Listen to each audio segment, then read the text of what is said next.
And I'm actually going to get right into it. And you really want to know how.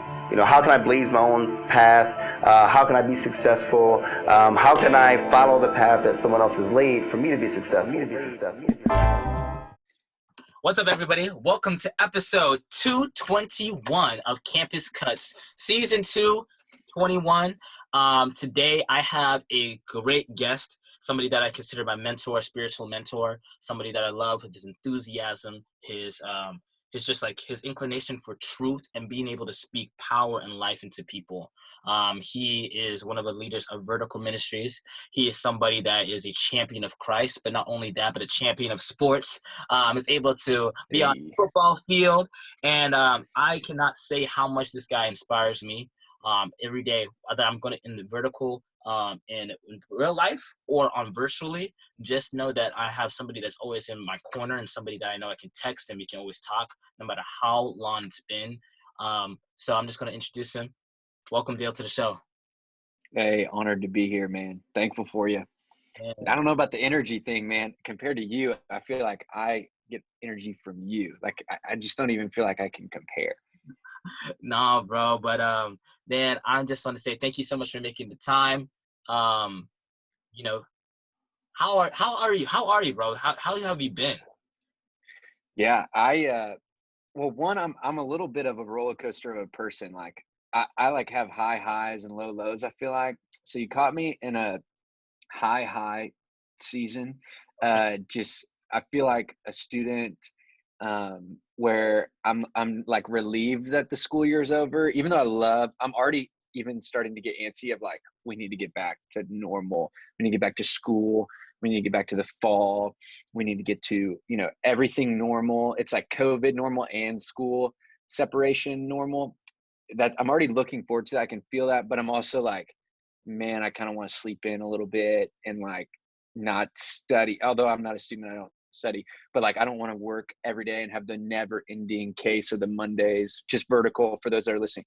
Vertical is Monday nights, 9 p.m. Just every Monday. The next, you wake up Tuesday morning, you're like, oh crap, I got 6 days before the next one, and we have all these decisions and leadership things to do in between that and students to lead. And so it's almost a relief that like it's this sweet thing, but it's also sad that like the semester's over, and that's where I feel like I'm a student. And so, but you caught me in a high, man. I feel like if you had asked me 3 weeks ago during COVID-19 and when I had to stand 6 feet apart from people and couldn't see friends, you would have found a depressed Dale. And so just learning like trusting in God and even contentment. I feel like today, just I've been like learning the contentment. Like it was a whole thing when you're in school or as a campus ministry guy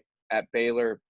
Like contentment looks different for me and it looks different for students, but it was almost like all of us had to relearn contentment in a pandemic. It was like, oh, now contentment is living with my parents, and for me it's working at home with my 2 roommates, and we all work together every day and we have every meal together and we work out. It's just like, is this sufficient? And really not this being for Christians, is Christ sufficient? Is that contentment? Am I satisfied in him? And so even today, learning that, thinking about that. And so you found me at a high. That's my long answer to how I'm doing. Oh, well, that's good. And That's really, really good. And I really like how you're able to start that off. It kind of just reminds me of the scripture, Philippians. We got Philippians up. Philippians 3, I think. Whether it's like, or it was no, Philippians 4. Philippians 3 or 4, it's like, no, Philippians 3 is what keep moving, don't forget the past. But it's in the sense of, I know the secret of life, whether I have a little or a lot, I'm content in every circumstances because I can do all things through Christ who strengthens me. Yeah, bro. And it's just, 4:13, baby. bro, it's just right there. It's like, you know what? Whether I do have a little or whether do I have a lot, and Paul was writing that when he was in jail, getting beaten, whatever, and he said he still got it. So it's just like, yeah. Wow, that's such a good word. So, of course, I explained off air what Campus Cuts is about. It's coffee. Yeah. It's coffee shops plus barbershop talk where we get together and just chop it up about like what's going on. So usually I have the guest, what's their name, their year, your major in your hometown, and then after that we go from why you went to Baylor. So you are a Baylor alum, and so I want you Yeah. to say like, hey, what is your name? What year that you graduated? Yeah. From, and then also why you chose Baylor, and then after that we will move on with the conversation with the podcast. Totally. My name is Dale Wallace. I am the executive director of Vertical Ministries, but I graduated from Baylor in 2015. I studied entrepreneurship, which is kind of weird because now I'm in ministry, nonprofit sector. And I had a minor in religion, and I chose Baylor, honestly, uh, a weird kind of both. And there was part of me that really loved Texas A&M. Just shout out to the Aggies.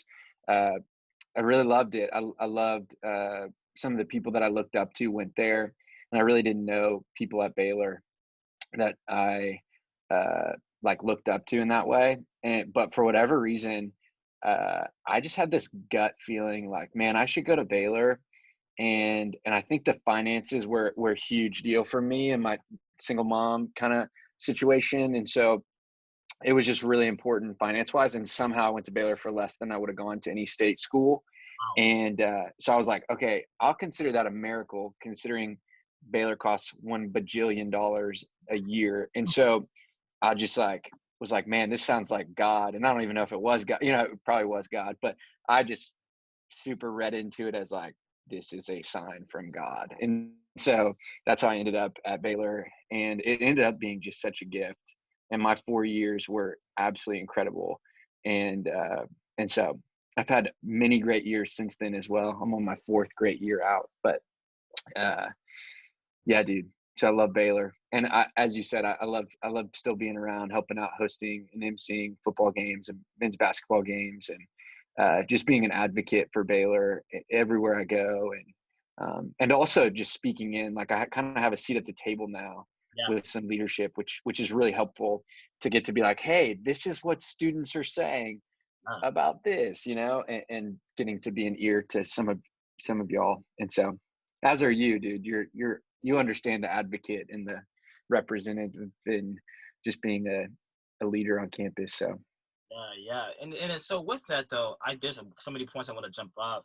But why do you think it's so important to be able to advocate for a seat at the table for students, or just even the younger generation, even after you're done? Because you could have easily gone and found a career, found the thing that I'm good, I can leave that chapter behind. But what was the tug and the pull of you always going back and making sure like, hey, I have a voice, and now this voice, I'm able to hear the students and making sure like, yo, guys, this is what we need to do, and this is what we need to change. yeah, I feel like there's those feelings where you just have this sense where you have unfinished business. Like when I was at Baylor, I wasn't like an idiot. Although, I mean, yeah, I was an idiot plenty of times, but I wasn't like, I don't have a million regrets. I'm not like, college, I wasted my time. But there are some moments of regret that I have. And I don't even think regret's the right thing.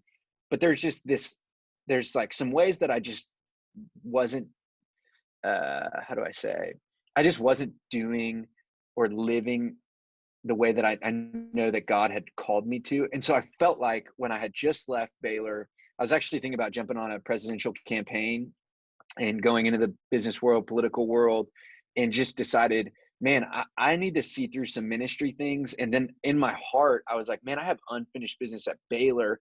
Those were some of the most formative years for me, uh, of God just like really undoing secret sin, just all this crap that I love to get away with and have nobody know about. And even from a thought level, action level, everything was just about this image management. And there was just enough of that God was like, man, go back. Like go back and do something about it.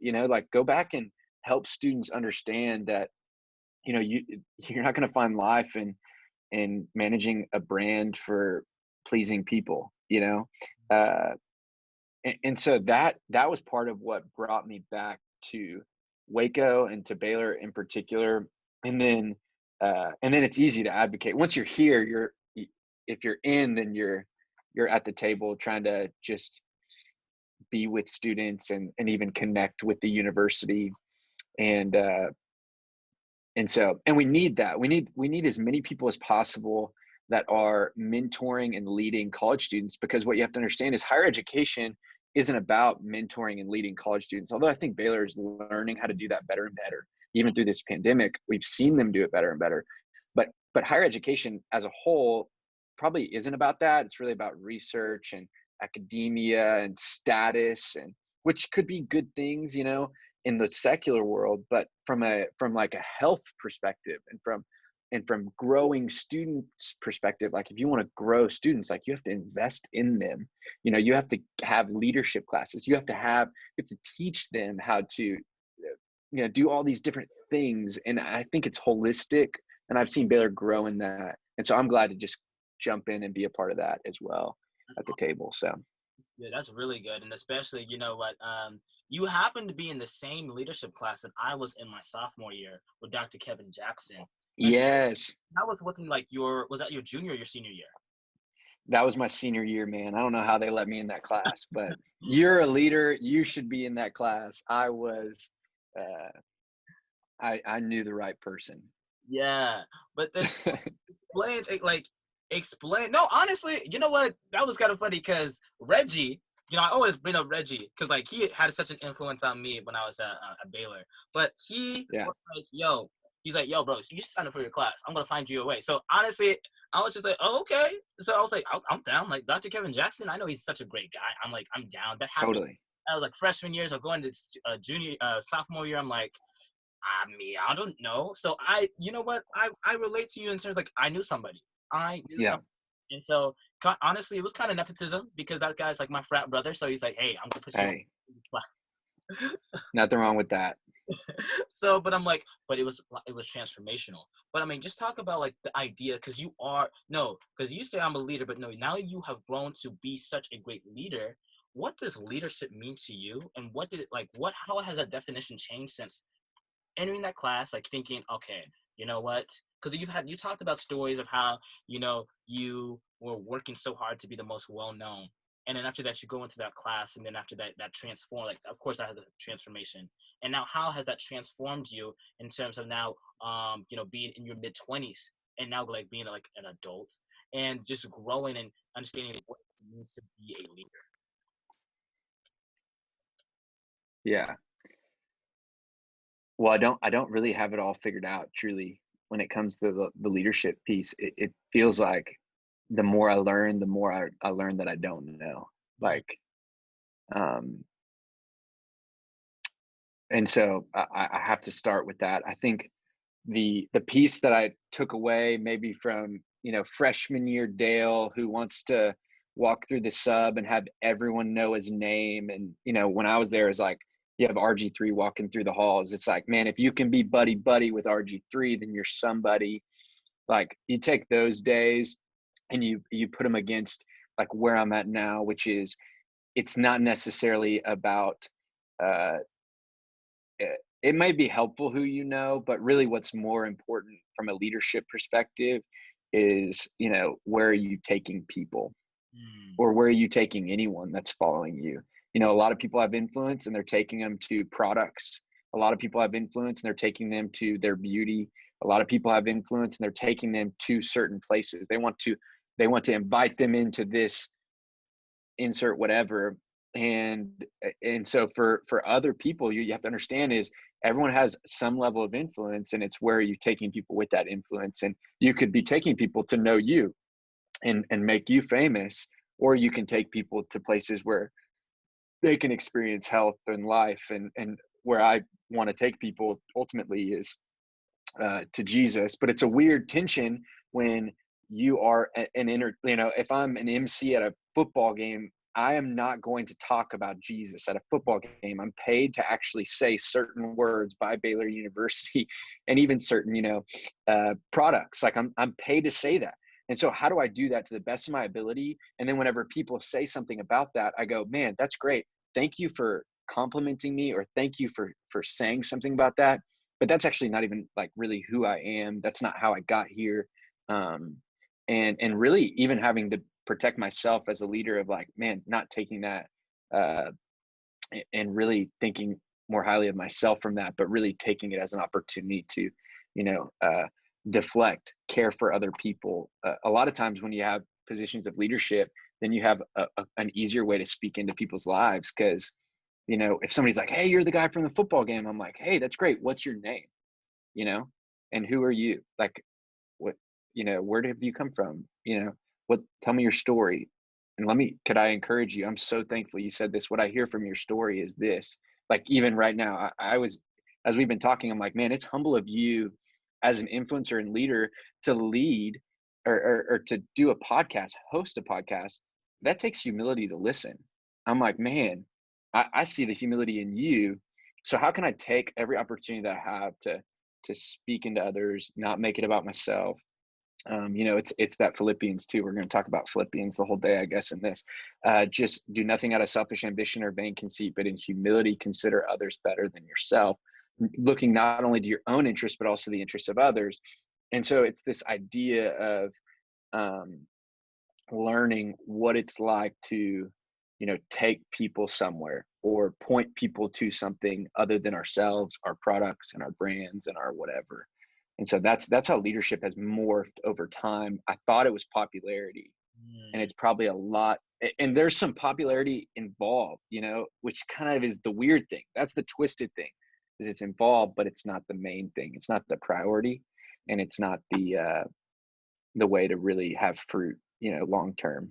Yes, yes, yes, man. Like that right there is so true. Because see, at the end of the day, and like, you know, what I've been, you know, on what I've been like meditating and praying about is, okay, you know, that Philippians 2 verse, you want to be able to help other people. But then now Yeah, you, of course, you know, with culture, how do you expect to help somebody else when you haven't helped yourself first? So totally. Yeah. is there some sort of like, you know, technique or thing that we have to do? Is like, would it be considered selfish to say, hey guys, I'm going to focus on myself? Because but then when you look into the scripture, you always see Jesus, like, you Hmm. know, he always has made time to go move away and be able to Yeah. talk with God. And then after that, and when he was talking with God, communicating and praying, and then come back and then do the work. Because I know sometimes, you know, when we're like, you know, being, especially with the idea of like servant leadership, you want to serve so much, but how can you expect to serve with such an empty cup? But then you don't Yeah. want that, you know, your cup is too full to the point where you feel like you're the greatest, the biggest, baddest thing. And that's why I'm trying to find the tension of like, hey, you know, I want this idea, like, it's this idea. Would you rather have money or you rather be famous? Because just because you're famous doesn't mean you have money. Yeah. And that's the thing, like, you know what? I want to be influential. I want to be a leader, but I don't want to be a leader where I don't have money and I'm not going to be able to help other people. I'm just telling people how to be famous, you know? Totally. And Yeah. that's, That's a good point. it's just kind of, it is so weird just to be able to figure out, okay, what do I need to do? What does God, what does the word, what does the scripture say? Because I want to be able to give to other people, but I need to help myself first before doing that. And you know, so that's just a thing where I'm just always trying to keep like, because and then I really feel like, you know, the culture of the state of the world is like, especially in America, you got to get yours all the time. I'm sorry, I'm so animated, but you got to get No, it's good. everything that you can, and then feel like that you make it. But sometimes that chase though, like we tend to forget other people. Yeah. Bro, that's a great, like, even tension to live in. One thing I've been learning, and even what I say to people, is you have to live in the tension. Like, that is more of life than we realize. It's not one end of the spectrum of like, I'm a monk and I don't talk to anyone and I'm fully developing myself for the next 80 years. And it's like, okay, well, see you never, because I'm not going to talk to you. I can't even get to you. So there's monk status. And then there's like the celebrity, prideful, into themselves, everywhere and nowhere status. You know, the guy that's like all about himself and stretched too thin and, you know, kills himself with busyness. You have this spectrum that you're describing, tension that you're describing. And I wish we were better at living in the tension, because I suspect that word tension is faith. Like, I just suspect we're going to get to heaven one day and we're going to be like, wow, holy smokes. Like, living in the tension was living by faith and like following the shepherd, you know, being led by God somewhere. And even for those that don't believe in a God, like, it's better to live in the tension than to be a monk or be a prideful, entertainer that's all about yourself. Like, it really is this weird thing where we don't like the tension. And in college, my friends, we used to call it no man's land. you know uh in everything there's a lot of no, even in relationships, this is like random relationship advice, is not like, when it comes to physical intimacy, you don't want to go 0 to 100 and just be all in, and then it will create brokenness, but you also don't want to like not hold hands or show affection physically. You have to live in the tension, and you have to even be mindful of that tension, and make sure you're caring for yourself, or you're guarding yourself and your own heart and relationships physically. And it sounds cheesy, guard your heart, but it's like, no, seriously, like, you should live in the tension. You shouldn't give yourself away. You have to live in this tension where you're protecting, but also slowly letting somebody in to see if you can trust them. So it actually applies to so many things in life, this tension that you're describing. And I'm convinced it's called faith. And I'm proud of you. I think that's where you should be. You should be living in the tension. And then God might say, for a week, get off Instagram. Or you might feel this conviction, like, man, I feel like I've gone too far.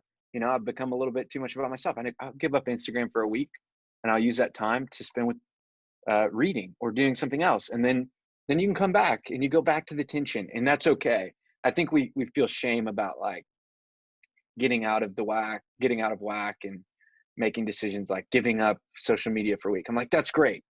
Give it up. Or give up.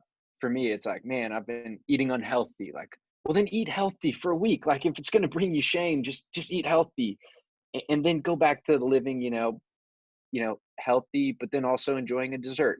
These things where I think it's okay to live in the tension, but we're really hard on ourselves. And so, dude, that's a good tension to live in, with the influence of what you're saying about making impact and entertainment. It's a tough thing. That's really good, and I really like that because I was watching an interview of like Michael B. Jordan. And everybody's like, "Bro, MBJ, man, you got so ripped, bro." And he's like, "Yeah, man." He's like, regimen strict. I'm like, "No, I still had a cookie." Or like you see professional athletes like, sometimes here and there I eat a little bit of this and that, and then I think Yeah. people, the reporters or anybody's like, or anybody on Twitter and social media is like, "Oh my gosh, this guy eats a cookie. Whoa, he's the worst. How is he going to be the best in the world?" Yeah. It's crazy. I mean, we're so critical. Dude, we could talk about critical for like an hour and a half. So actually, that's actually a really good segue. For you, being a leader and having that influence, how do you not let the critic within yourself overflood, or overtake your mind, and continuously to renew your mind? That Romans 12:2 scripture of like, renew Yeah. your, not live, be in the world but not of the world, and continuously renew your mind. Because especially like when we are like, what some people can look at you like a pedestal, or like, man, oh, like, and it's just that weird, like, because you're preaching the word of God, but then you're like, guys, don't just come to vertical, go to church, like, go find Yeah. community, go find God for yourself. Don't look at me as an example. Yeah.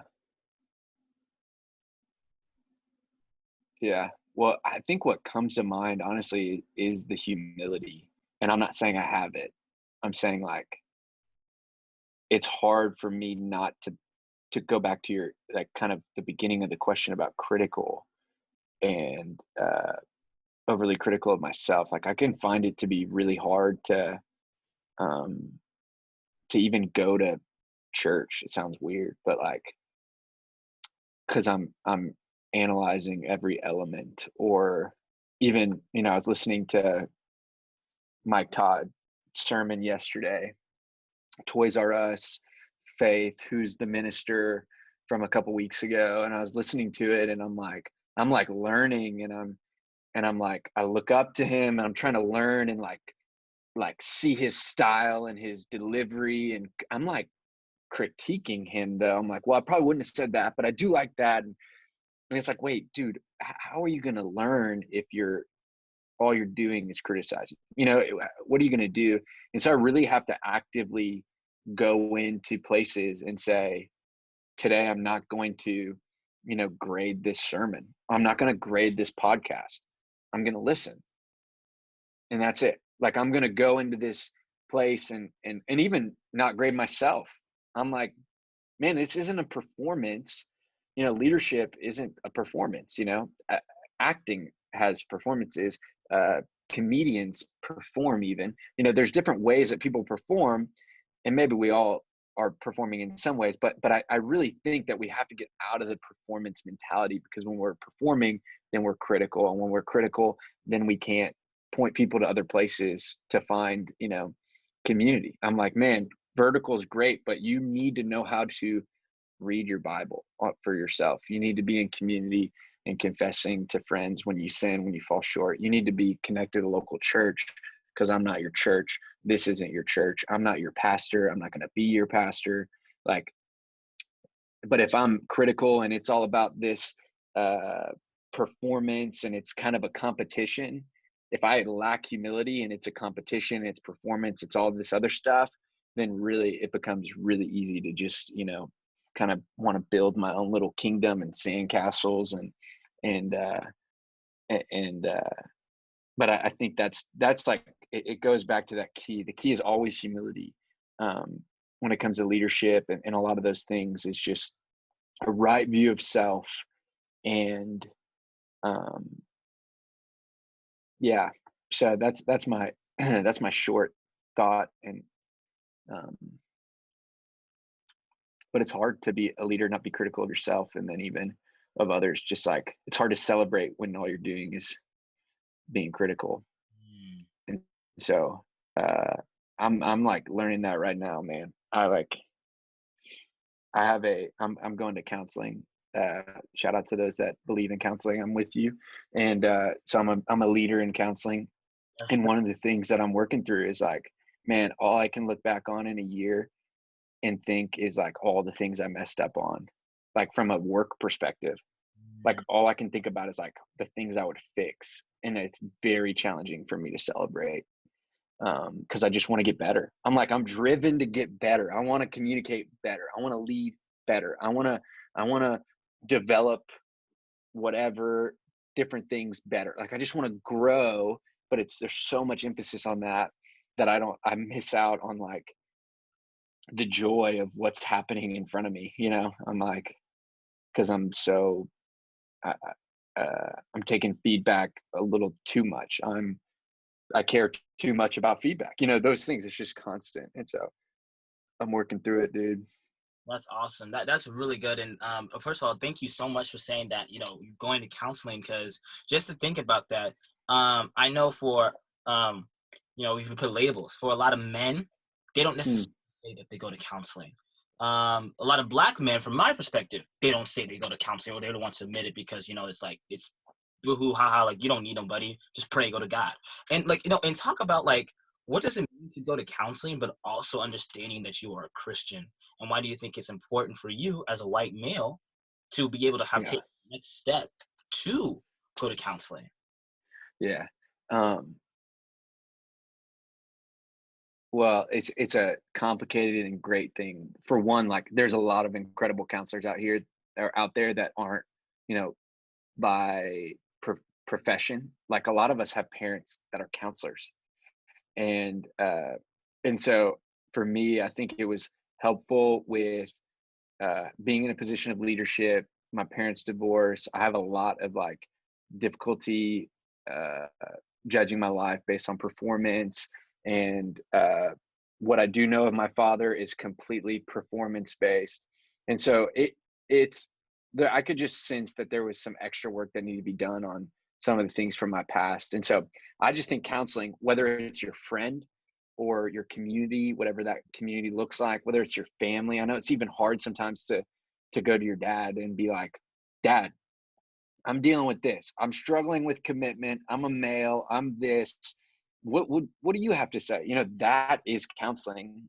And even going to friends and asking those questions are forms of counseling. And I've found it to be helpful in a position of leadership to have a professional counselor to just for whatever reason. And it's not the secrecy like one thing I would warn is just don't have one person, i.e. your counselor, know all your trash. Like, God can handle your trash. He created the world. He can take out your trash. Like, your friends can still love you. Like, it's okay to tell your friends. It's okay to tell your parents. Like, let people in. The more people that are in on you growing and you working through whatever roots, like for me, I have an anger thing, which like nobody knows about. But like deep down, man, I could just like, I can rage. I can incredible Hulk. I get so frustrated when somebody doesn't do something the way I want them to. I'm like, why am I so ticked? Like, most people think I'm chill. How do people think I'm chill, but really I'm angry? Like, how did we get here? How did I get here? And so I think it's helpful for me to just go to him and understand, like, where does this anger come from? How long has it lasted? Get to some of the roots, and then start to go to the Lord for healing and friends and let people in, and that brings healing. And so um yeah, counseling is like it's a weird thing, because for some it's like, oh, that's bad and you shouldn't, that means you're really sick. And I'm like, okay, I'm sick. But then there's also a group where it's like, well, what if I don't have that access to that kind of counseling or can't afford it? And I think that's where I'd say, yeah, your family, like your people. And it could hurt. It's vulnerable to let people in on what's going on. um in whatever, love is, or uh vulnerability is scary. Mhm. And letting people in on your mess means that they could come back and be like, we'll kick you out of the house for what you did. It's like, okay, and that's okay. They could do that. And so it's a vulnerable thing. So there could be consequences, but it's still worth it to undo and go to people to seek healing, no matter who. Um, and so it's this weird thing, but I'm really an advocate for it. And it's helpful for me. And so that's all I got. That's awesome. That's really good. And I was actually with a follow-up question about like, the idea of vulnerability. When was the first time that you became vulnerable to like a group of friends? And like, how Mm, was that reaction? And how was it that, and then now, you being an advocate for vulnerability, especially within safe spaces? yeah. Yeah. Vulnerability. Uh, Let me first talk about uh, a few of the dangers, or at least one of the dangers. And one of the dangers um, is that some people know how to be vulnerable to kind of like manipulate, Mhm. and they know how to act vulnerable when really they're just trying to manipulate and get people's attention and empathy.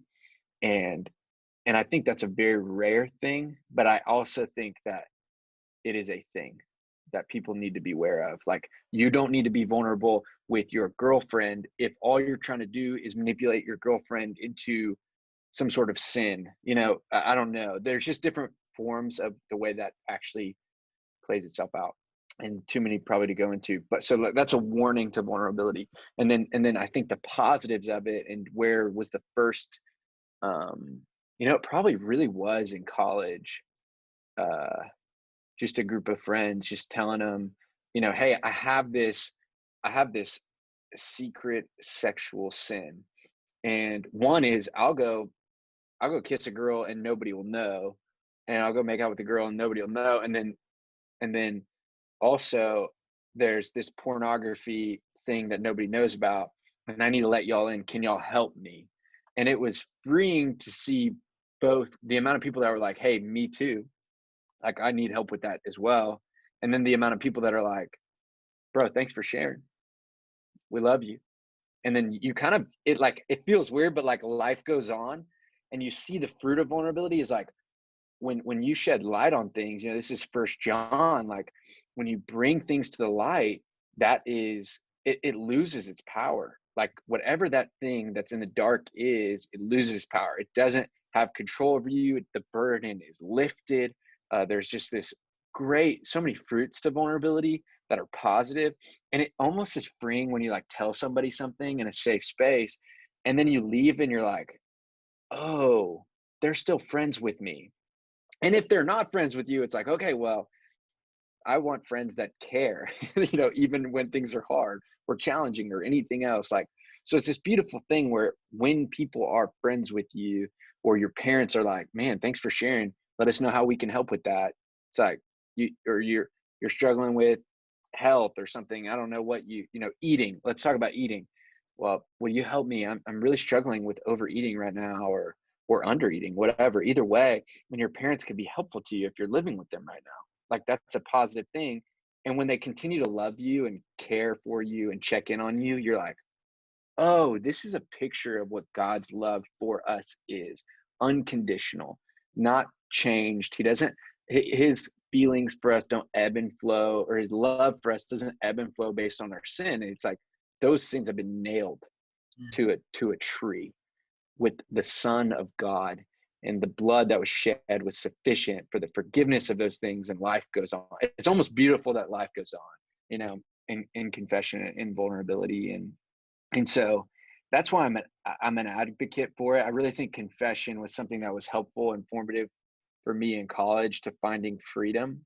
And even every day, like today, I need to be mindful of what is it that I need to confess to the Lord, to my community, whether it's big or small, um, and so I think as we grow, we learn that, um, and so college is really the time where it was so formative, and that's why I teach on it like every year. I'm like, this is what confession is. It's just saying sin or shame or whatever, and you bring it to the light. It loses the sin's power and the grip that it has on you, and it's freeing. And so it's just better to be on the other side, man. And so That's incredible. That's so good. And understanding that, with that vulnerability, you're letting people into knowing that you're not perfect. And when yeah, you realize, when do you realize, I'm tired of trying to run around portraying this perfect being, or like this idea, like when you're that paradigm shift of like, even though I'm a Christian, I don't have to be perfect, because you have a lot of the outside world that a lot of people don't like Christians because they say, how do you expect to be perfect? And when somebody like a pastor decides to molest somebody, and it's like, the reason why I don't go to church because you guys say this and preach this, but then this happens, like, how the heck? Or yeah, why God allow so many people to die during a pandemic? I thought he was good all the time. yeah. That's a good point. Those are good questions. I think sometimes Christians write those off as like bad questions, but those really are like valid and good questions that people should ask of God. And um, but I think that's where we do need to be transformed and renewed, and that's where we also need to keep close accounts. Like if I can learn to confess this thought of adultery or an affair or molestation, as you just mentioned, if I can think, if that thought comes to mind, then I confess it, then that thought has a lot less likelihood of happening. Mm. And what I would do when I confess is I would put things in place to keep me from acting on that thought. And so that's where I'm an advocate of confession. And I don't think it makes you perfect, but I think it can protect you Mm. and from those things. And then that's attractive to the world. Like the world knows anger. Like people get frustrated with people. And it's not that you don't get angry, it's that I get angry and then I confess, man, I was so angry at this person that it made me want to do something, hurt somebody or do something.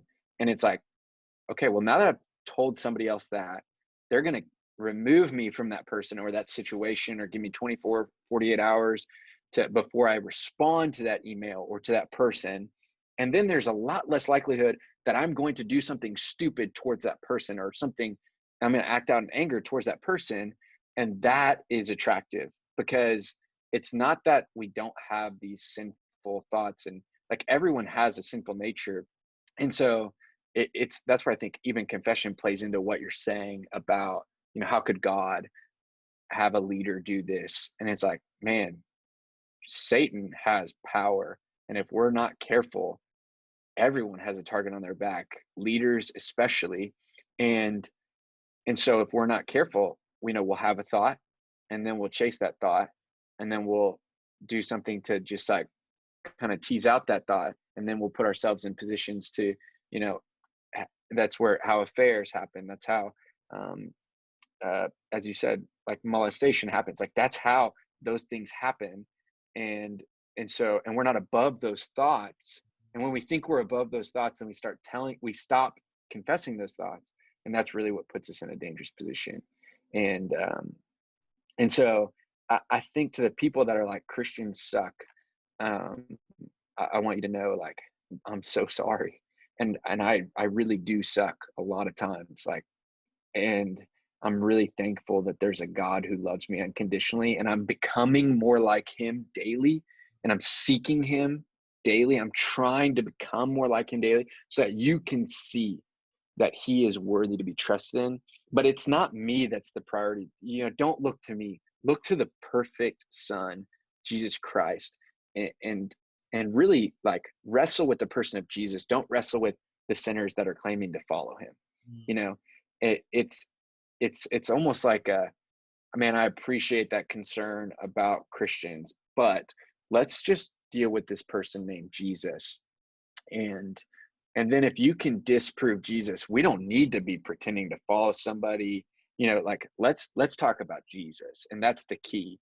Because historically speaking, there was this guy named Jesus who came down to earth, and he changed the world. He has the biggest following ever. He has the most sold book ever. And it'd be worthy to wrestle with if you want to really call out the Christians that are sinners. And so, and I hope that nobody takes that as insensitive, because I am not by any means like, you're an idiot for thinking that. Like, I really do believe those are good questions. And I'm thankful for the people that ask good questions, because it makes us Christians that sometimes are blind to good questions think. And I think that's helpful. So thank you to those that ask those questions. And Absolutely.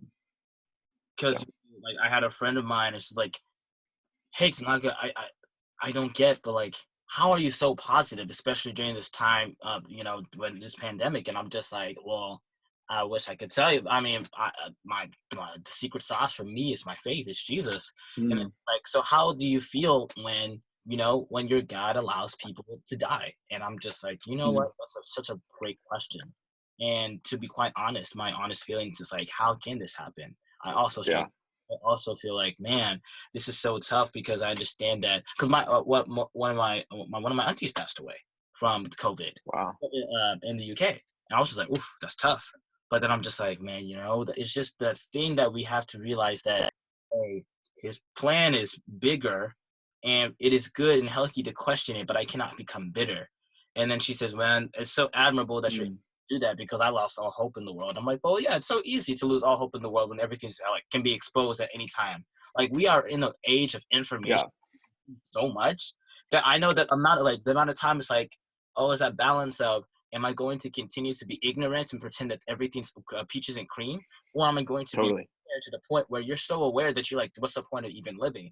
But it's that balance, understanding that, like, with the access and the amount of information that I've just read over my lifetime, and also seeing things and also living through things, like, man, if it wasn't for God, of course, I would be severely depressed. But I'm grateful for just that hope and this idea, like, you know what, right now, I mean, even in John, it said that you will have many trials and tribulations, but what is going to come after this is so much better and greater. And it's just like by that faith. And well, that's what I think is beautiful. And I don't want to jump to the positive part of a pandemic, but there is something that is helpful to us, even as Christians and non-Christians. It's just to see what it exposes. You know, for those that are living for sports, it's like, wow, sports are fleeting. Good things, like you and I both love sports, but we're like, you can't find life in sports, whether you're an athlete or you're a fan. You can't find life in, popularity, because in some ways, if you're on Baylor's campus and you're living for popularity, you ain't getting popular right now. You know, just like these crazy things where, like, there are things being stripped from us, and it's exposing, this idea where it's like, how could God let this pandemic happen? Great question. But also, like, I've lost hope in the world. That kind of thought is like, yeah, because the world isn't meant to have hope in it. Like, the world can't be hoped in. The world is fading, and the world is, and we as Christians should do our part to help preserve. Yes, I wish more people cared about that kind of stuff, but really it's like there also is this beautiful thing that's being exposed where the world isn't meant to be hoped in. Mm, And and um and even, you know, i- it's this weird thing where this death, it's so sad that so many people have died, but it's also kind of exposed like, wow, this crazy thing of like, um well, everyone's dying, but now all of a sudden death is like has this magnifying glass over it where everyone's having to think about like, wait, what if I die? And so these are, I think, helpful things that the world isn't meant to be hoped in. And then also like, wait a second, if I get sick, I could die, or my parents could die. What does that mean? You know, what do I believe happens after? What do I think is the purpose of this life? um is it comfort? Is it, you know, is it the economy? You know, the economy was stripped, I can't have hope in the economy. You know, just like there's a lot of um things that I think are helpful to me even in this season to think through, and it leads us to kind of what I started with, which is a contentment and in that we're not in control, and there is a God who is loving. We get to trust that, and and so that's where I think it's really, it can be a beautiful thing despite, and I'm not like, let's just jump to the positives of the pandemic. I'm not one of those idiots. Like I really, but I do want us to hear those questions of like, I don't have hope for the world. How do you do it? It's like, don't have hope in the world. You should look for an alternative. And so, that is so good. That is so good, and it just brings me back. My favorite book in it is Ecclesiastes. When the king, a you know, whether it's Solomon, but some people say it's not Solomon. Anyway, but when the king said, you know, I just keep just thinking back, like Ecclesiastes, like I have my list of affirmations that Ecclesiastes 9:10 says, and whatever you do, make sure you do well, because when you die, there will be no more knowledge or wisdom or anything to obtain, anything of that nature. yeah, Like enjoy that glass of wine, enjoy the stuff that you have now, because at the end of the day, it's all meaningless. I have riches and I mm, have wives and I have all this, but then still to this day, my hair still turning gray and it's all meaningless. What yeah, am I looking for? And it's in the sense of, you know what, the fastest runner will not always win the race, or the strongest warrior will not always win the victory of the battle. And it's just like this idea of chance, and how, like, right now we are living in a, I believe we're living in like an Exodus slash Ecclesiastes moment where all the things were taken away. And it's like, man, I'm mm, so grateful that, you know, this is happening. This is a purging. Well, gosh, that sounds bad, but it's just like it is exposing a lot, and I feel yeah, like it's exposing a lot what the more important things are in life, and you know, time is not limited. It was actually after when Kobe passed away.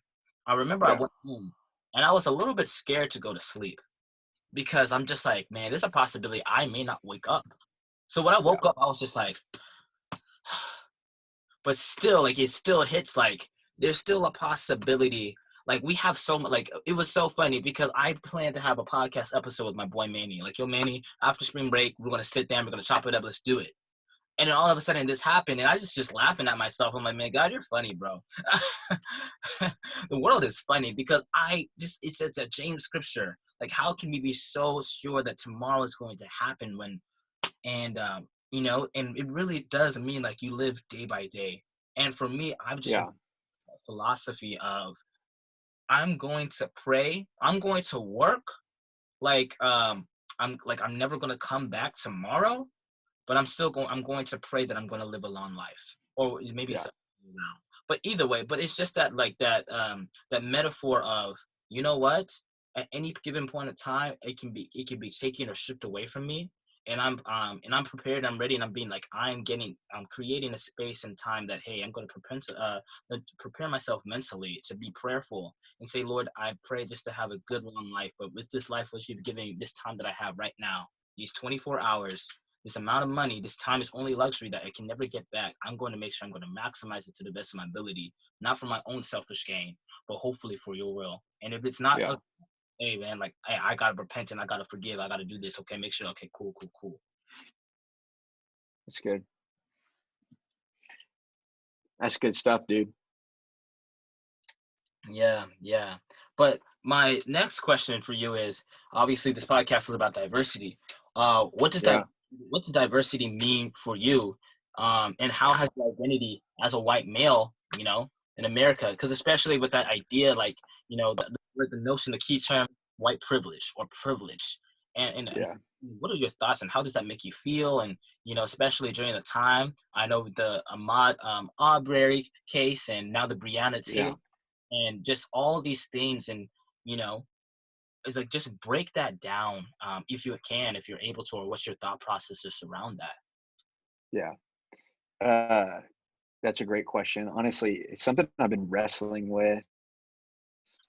Um, I'll just start kind of word vomiting when it comes to uh, privilege.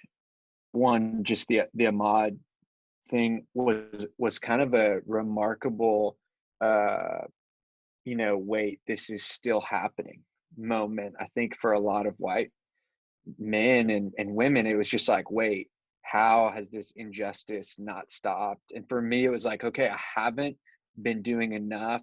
And now it feels like this is just like I felt like I had been waiting too long. And weirdly, it hit at a time where I had started to like randomly had friends reach out to me about buying homes in Waco. And so this is so bizarre and so meta, but I'll just let y'all in on my what I think God has been working in me. And it's that I was talking about these different locations in Waco of where to buy houses. And at some point, somebody was like, well, that's not a safe neighborhood. And it really struck me because it was a fascinating thought that, that's when I started thinking about systematic racism all the more. And I grew up in Houston in the hood. Like to me, diversity, I grew up with diversity. I grew up with an Asian on my cul-de-sac and 3 or 4 black families and the white motorcycle guy next door, like just the weirdest, best, like actual diversity. Houston, like what you'd expect for Houston, middle class, probably lower middle class. I'm a school teacher, so um like I grew up like playing basketball with diverse groups of people. I was in the Yao Ming days, and I have like friends that are African. I just like T Mac and Yao were like Mm. killing it in Yeah. Houston, and so like it just made sense for me. And then I went to Baylor, and I think slowly but surely I started realizing, man, like I don't have any really good African American friends, and I'd even been thinking that the last few months about this. And then I was thinking about buying this house, and somebody's like, that's not a safe neighborhood. I'm like, well, what do you mean by safe? And then they're like, your kids can't go. It won't be a good school if you move there. Like it's not a good school district, or it's not a good. It doesn't zone to a good school. And I started to think and really realize like, holy crap, this is white privilege. Like this idea that I can create this space where my kids can be safe and where I can be safe, in quotes, and I can develop this comfortable life in this suburban area that has a good school, all these different things. I'm like, this is exactly what we're talking about. And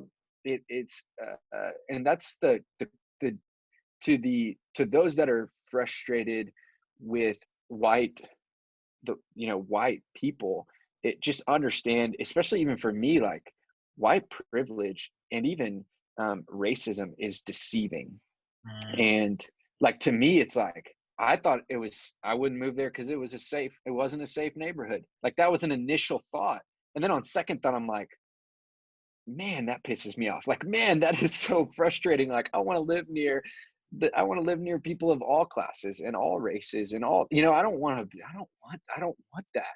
And so it's the thing that I'm learning, this privilege thing. I actually think it's something I've had to deal with more in the last 6 or 8 years than I have in my like childhood. Like it wasn't really much of a thing in childhood, but I think at some point, this is the crazy thing that I've been thinking about with white privilege is that it's caught, it's not taught. And Mm. what I mean by that is that nobody's teaching white privilege. Like no one is like, this is how to be white and privileged. Like nobody's teaching in class because that would be unacceptable, right? Yeah. Like it's just, that would be absolutely, but what has happened is it's been caught, and it's been caught in these ways that are systematic. For example, the school system, don't move to East Waco, because then your kids will go to this school in East Waco and they're not testing well, and that then your kids won't be developed the way they should be developed. And then insert all these stupid, ridiculous things, and maybe even some of them that they can find data on. Doesn't matter. Just because they're data doesn't mean that that should keep you from moving with people that look different from you. And so that's where I think it's really been caught. And I've found myself trying to understand those thoughts, and even understand my place of how to be an advocate, how to be a part of the solution and not a part of the problem. And thinking through, like, even just reaching out to friends and saying, like, how do I be a part of the solution? Like, no, seriously, what is it? Yes, I'm going to run for a mod. I'm going to run 2.23 miles, and I'm going to think that I didn't think once about the safety on my run. And I'm going to mourn that I can run on a street and not worry about that run. And so that's part of the solution, but there's so many more ways. And so I really think that, I think our generation, me being a millennial and even Gen Z, like, it's really, I feel like our crew is getting it more, and we're listening. And really the hardest generation is our parents. Yeah. Because I even saw, I don't know if you saw that there's like a video of a mod in a house, Yeah. like on his run, supposedly, is what they said. And I just was like, man, I was like, there's a house like not even a block away from my house that's being built. And me and my girlfriend like went and like explored it the other day.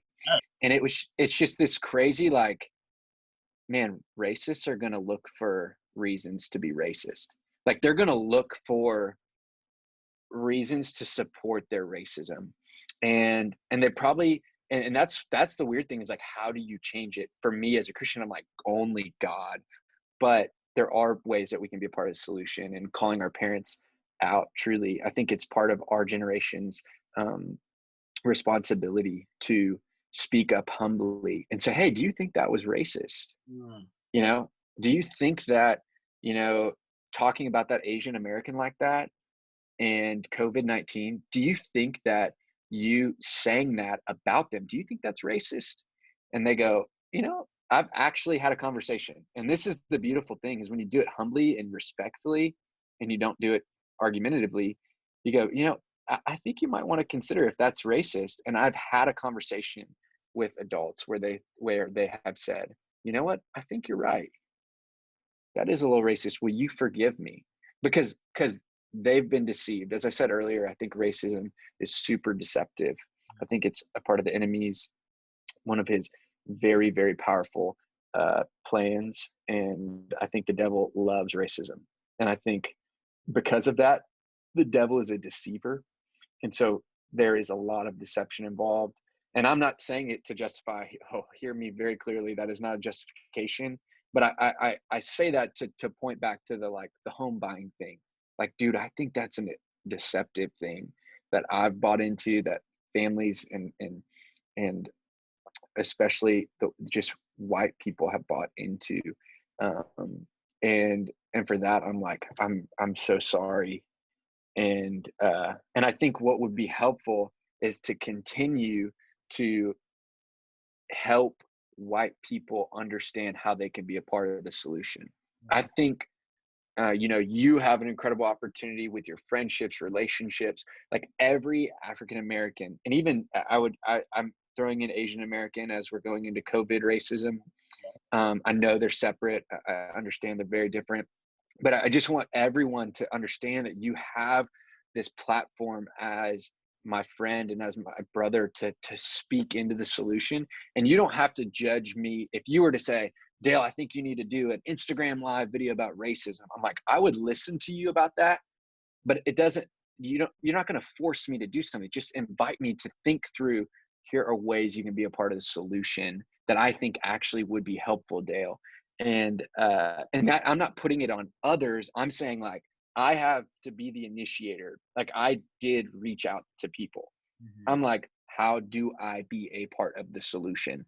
And we as Christians should always be seeking to be a part of the solution and not the problem.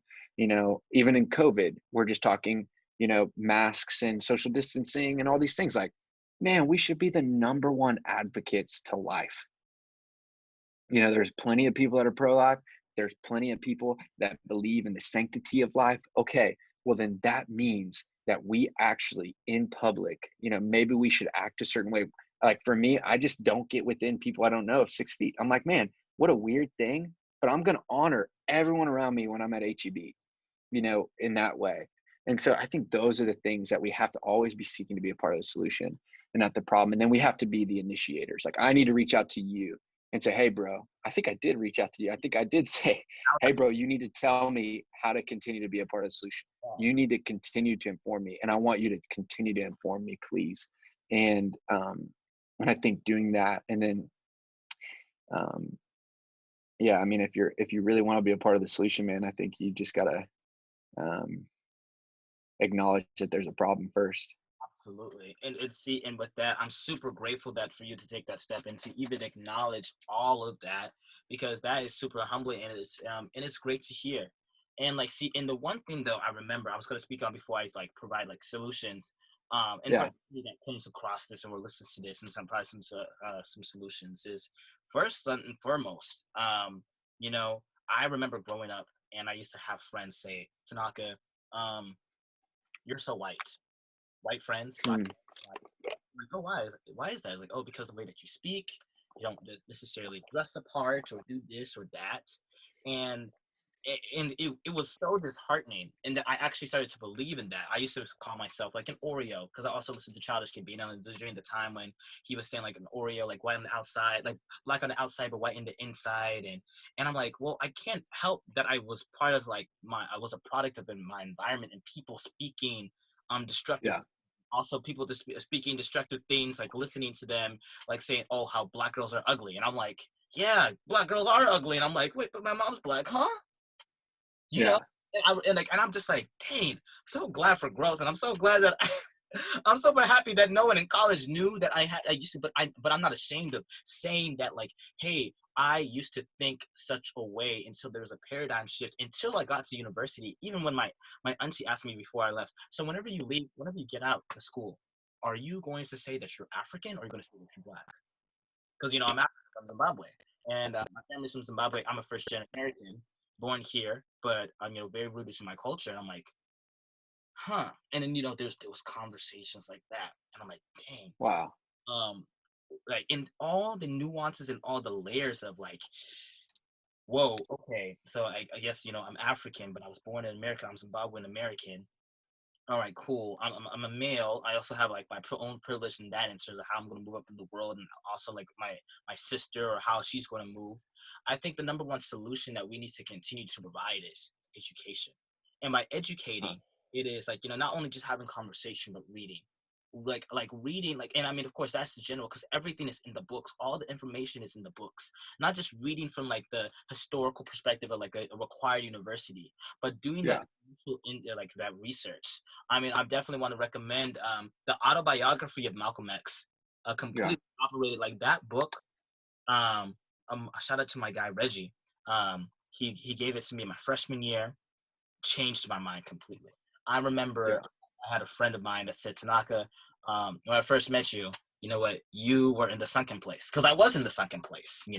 I was actually about thinking about like joining like Phi Chi, your fraternity, right? But then I was just like, but then I'm like, you know what? Shout out to my mentor Reggie, and like be part of Alpha, but it has opened such a door for me and understanding like all this stuff. The autobiography of Malcolm X has just like changed completely. The Fire Next Time. Read The Fire Next Time by James Baldwin. Okay. Then also read the autobiography of Angela Davis. You're gonna have to text me all these. Yeah, man.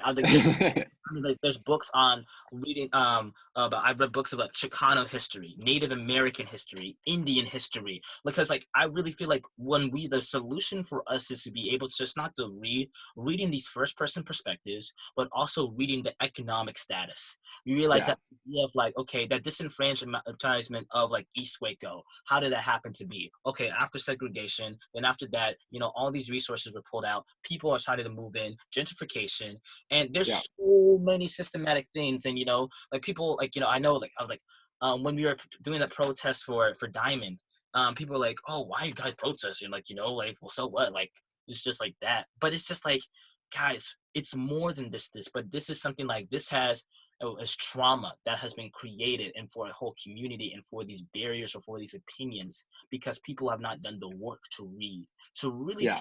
read and research and understand that life is more than just what you're given and saying, okay, this is all good. But like once we continue to do all that unlearning, and I'm like, I'm gonna be completely honest. I at one point hated being black. I was like, man, why am I black? I remember I like really liked the girl. She rejected me, and I was just like, dang, man. And there's this one girl that said, oh, I would date Tanaka. Yeah, his body's nice, but I wouldn't want his face because like I put a bag over it. And I was just like, oof. And he's like, oh man, like he's really hot because like he's black and he has abs, whatever. But other than that, mm-mm. And I was like, jeez. I remember like just hearing that Dang. stuff. It was like, Yeah. whoa. And also like how the media and how TV and all that stuff portrays us. It's like Yeah. being out there like sending looking at petitions, sending petitions, hey, to your friends, hey, this is a petition, just don't sign it blindly. But if you believe in it, read what they're saying, read how they're growing, and read understanding like, okay, what is the condition and why do you feel like it's important for us to stand up for the Yeah. situation? Like the pipeline. It's like, yo, that pipeline that Mr. 45, nothing but respect for him, but like how would cute like the gas company. It was just like you're just throwing over people's land. Yeah. Dude, I got a question. This Yeah. brings me to a question, and I want to hear your thoughts on what do you think diversity looks like from a ministry perspective? And I want you to answer before I say anything. From a ministry perspective, man, what does diversity mean for a ministry perspective? It is more than just having people and just mentioning, shout out MLK, he was a Christian. Yeah, that's good. I mean, there was one time where we went to my group of friends and we went there. It was during Black History Month, and it's just like life is more than just MLK and saying that he had a dream.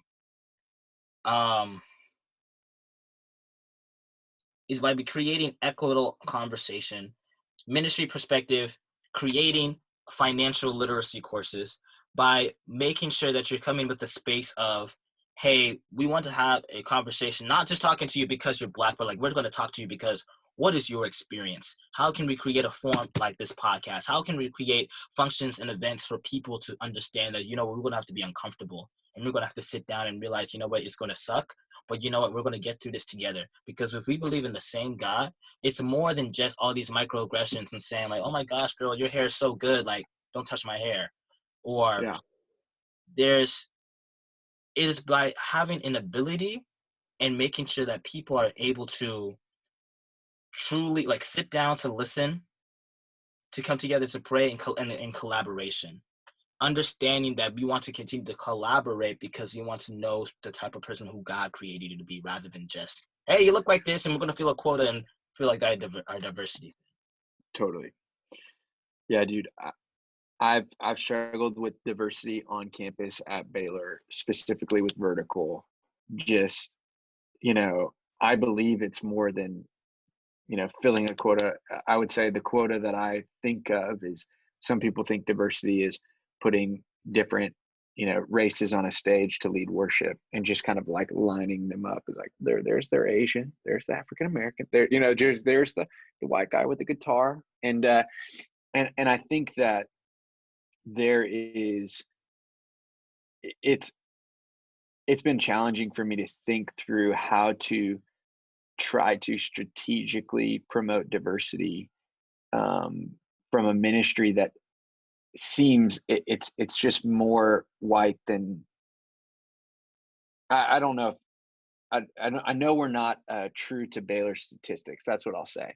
Like I think Baylor as a whole, the goal isn't necessarily to be more diverse than Baylor. Like you just need to know the statistics of Baylor and say, okay, if there's, 10% African American, I don't know what the statistics are off the top of my head right now, but if there's 10%, then 10% of our gathering should be African American. That's the goal. It's just to be African American, 9.5 Asian American, 3.3 Native American. It's like, bro, it's like, whoa.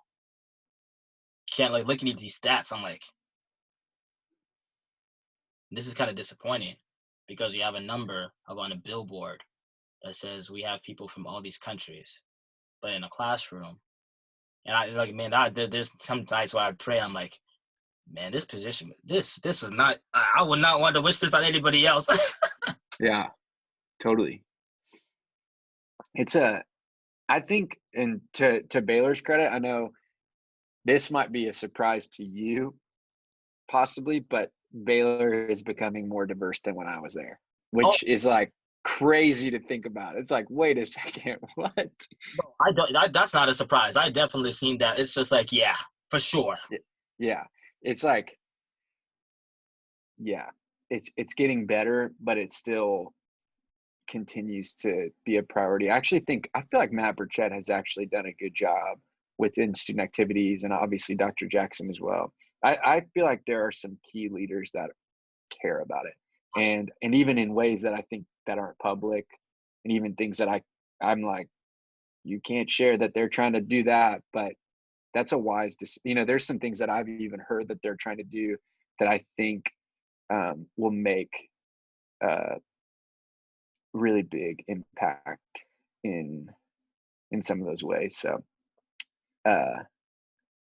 yeah, dude, that's a struggle for me, just thinking through the diversity and ministry piece though. Well, I'm grateful that you just allowed me to speak that, and of course, we're getting close to. I don't know how long this episode is going to be, but I want to ask you the last question, man. I guess Yeah. basically what you basically said, that question even itself, you answered one question was like, what would you like to see change in America? That question, I think that what you just said, I think completely answers. So I'm not even going to ask. But my last question for me is, what do you want your legacy to be?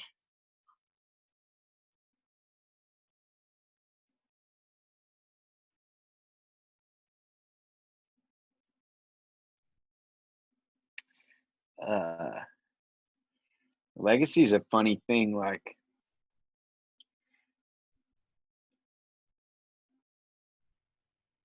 few people are really remembered, Mm-hmm.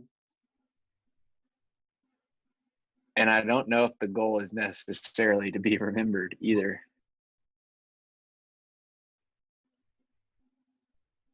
And so I really think just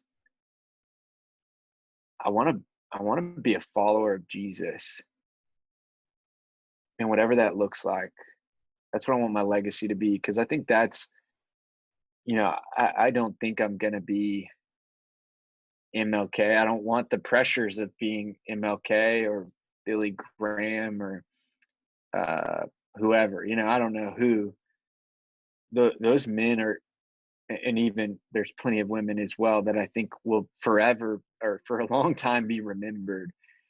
And I don't necessarily have this like desire for legacy to be like that, as much as I would love to um, get to the end and think, man, I had some long obedience in the same direction.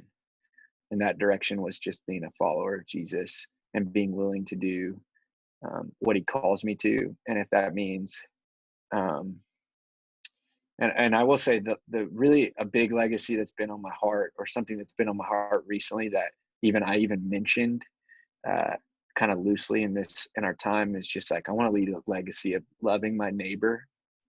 And I have failed, dude. I'm telling you, like, I love people that can serve me. I Mm-hmm. love people that can help me. I love, the people that have status, leadership. I invest in the people that are, which in some ways it's like, well, that's strategic. And I'm like, no, bro, like I don't know my neighbor's name. Like I'm looking at the house next door. I don't know his name. I'm looking out the window. I don't know that dude's name.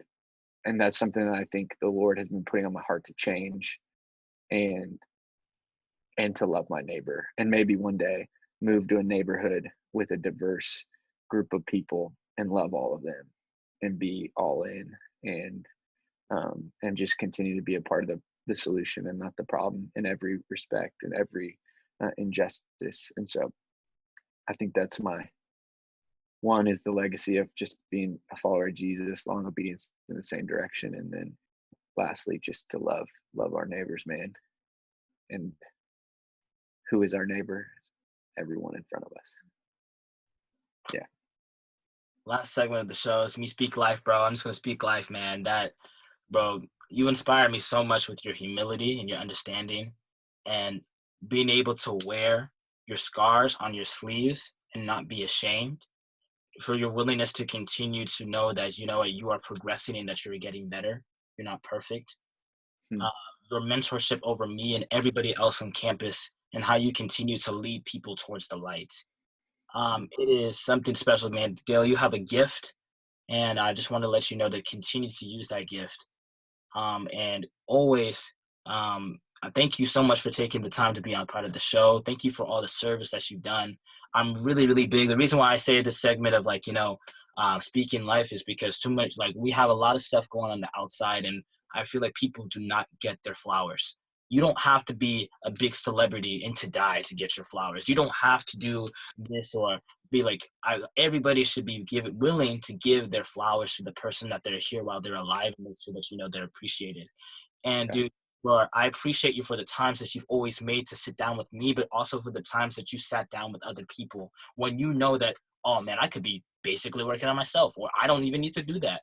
The same for the Yeah. times when you feel like, what's the point of even treating these kids when they're going to do something that's completely different? And I'm telling the game, like, hey, don't follow, like, listen to me, like, don't do that. But then they come back like, okay, I did it. I bet being a leader is frustrating. It is exhausting.